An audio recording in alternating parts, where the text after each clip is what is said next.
All right, so I'm sensing a trend. Since his first day back in office, Donald Trump has continuously pushed for ways to exclude trans people from public life, like restricting access to accurate federal IDs, banning transgender folks from serving in the military, threatening to withhold hospitals' federal funding over gender-affirming care, and erasing trans history on federal websites and in schools. And while we do have LGBTQ plus protections baked into Michigan's state constitution, Trump's work to strip these protections at the federal level has emboldened Michigan Republicans to make trans people into a very visible target as well. And we can all see the reason why, right? I mean, if you're an elected Republican right now, you're literally dodging your constituents in your own office.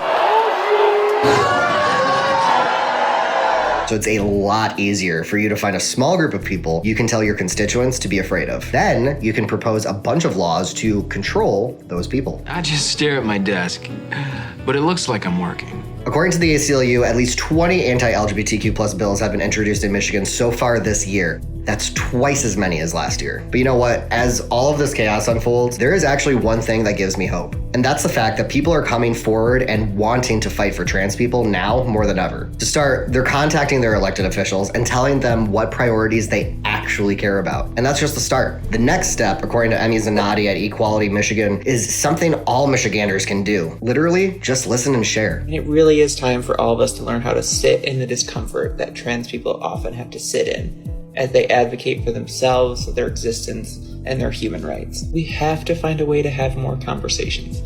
And that means having conversations with the people we know and love about the trans person we know and love. You don't have to be an expert on the policy. You don't have to be an expert on gender-affirming healthcare. You just need to be an expert in your friend and how and why you love them and be able to articulate who that person is to these other people in your lives.